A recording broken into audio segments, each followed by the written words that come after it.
Bonjour, bienvenue sur TV Lisieux, la web TV des Lexoviens pour le dernier épisode au musée d'art et d'histoire. L'espace numéro 10, Lisieux, aujourd'hui et demain. C'est parti!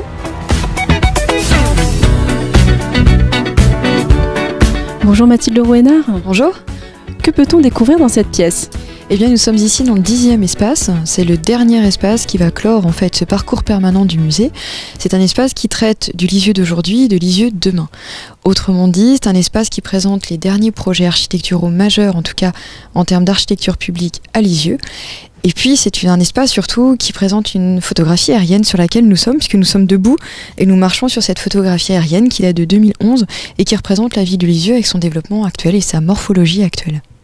Justement, pouvez-vous nous parler du Lisieux d'aujourd'hui ? Eh bien, Lisieux aujourd'hui, c'est une ville de taille moyenne qui se développe en étoile. C'est-à-dire que c'est une ville ensuite qui se développe en fonction de ce fameux relief dont on a parlé dans la toute première salle, qui a permis l'implantation en tout cas des peuples gaulois et ensuite du peuple romain dans cette zone paysagère qui est vraiment très caractéristique. Et ça veut dire qu'aujourd'hui, on a une ville qui se développe vraiment en différentes branches. C'est ce que l'on voit vraiment au niveau du sol. Et on repère assez aisément en fait les quartiers aussi récents. La dernière fois nous avons parlé d'Hauteville et on le repère assez facilement. On a vraiment des aspects bien particuliers qui se dégagent. On a bien le centre-ville qui se retrouve ici. Le bâtiment peut-être rectangulaire que l'on retrouve facilement, c'est ici la médiathèque qui offre quand même, ça permet de situer en fait, de localiser bien le centre-ville ici. On va avoir également donc la partie avec la cathédrale et l'évêché ici. Tout ce que l'on a pu dire la dernière fois sur la reconstruction avec les immeubles qui se trouvent en épi ici, voilà, on les retrouve bien en vue aérienne. On a également donc toute la partie ici avec notamment le musée qui se trouve juste ici. Et puis par rapport à ce que je disais tout à l'heure, on va avoir un développement pavillonnaire qui se trouve plutôt ici sur la gauche, tandis qu'on va avoir un développement plutôt en immeuble avec Hauteville qui se trouve vraiment ici. Et ensuite, on va avoir des zones, des zones qui vont être artisanales, des zones industrielles.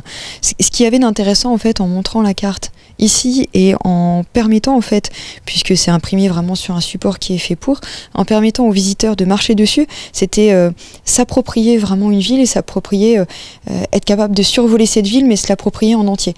C'est-à-dire vraiment pouvoir se repérer, voir les différentes formes d'évolution de la ville. Quels ont été les grands chantiers de Lisieux jusqu'à aujourd'hui ? Alors on peut commencer en tout cas en grand chantier je vous parlais tout à l'heure ce que l'on appelle rocade ou voie de contournement. On a eu entre les années 1990 et 1999, la création des deux branches, en tout cas les deux voies de contournement de Lisieux. Ensuite, en termes un petit peu chronologiques, on va voir surtout, et nous ce qu'on a présenté, c'est l'architecture essentiellement publique, donc il ne faut pas oublier non plus l'architecture privée. C'est celle qu'on a choisi de présenter pour le moment, c'est l'architecture publique, avec la création du Nautile en 1992. Et alors, chose amusante, c'est que le plan ici date de 2011, et qu'en 2011, le Nautile était en chantier.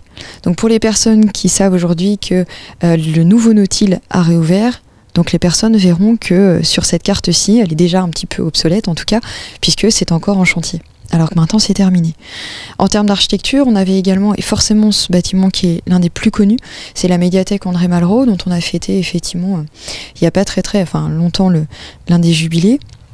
On a également la maison de la petite enfance, qui se trouve, elle, c'était dans une perspective en tout cas plus de développement durable qu'elle a été mise en place. On a la maison de la petite enfance et puis on a également la salle multi-activité.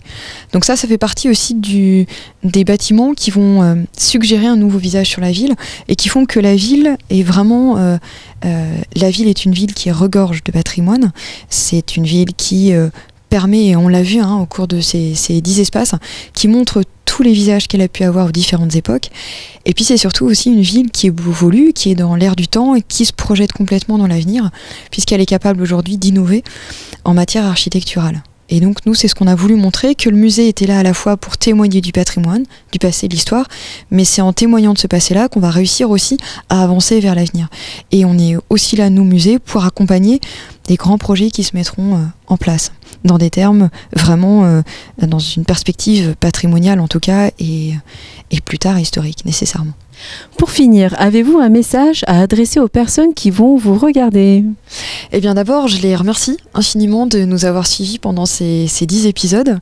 Et puis j'espère que ça leur en aura donné envie en tout cas de découvrir le musée d'art et d'histoire, de se réapproprier aussi un petit peu le patrimoine et l'histoire locale, et puis envie de nous suivre dans notre programmation culturelle, puisque on propose des ateliers pour les enfants à chaque vacances, on propose des visites spécifiques, on a vraiment développé et on a des expositions donc régulièrement, donc j'espère vraiment, voilà, moi je vous remercie vous aussi, et puis je remercie tous ceux qui ont suivi les épisodes et que vraiment ça leur donne envie de venir nous voir, nous découvrir et puis nous encourager en tout cas dans tout ce que l'on fait, autant moi que mon équipe évidemment, dans tout ce que l'on peut faire au quotidien. Voilà. J'espère que ces 10 épisodes au musée d'art et d'histoire vous ont plu. Retrouvez-moi sur Facebook et YouTube en tapant TV Lisieux. Merci et à bientôt sur la web TV de l'Exovien.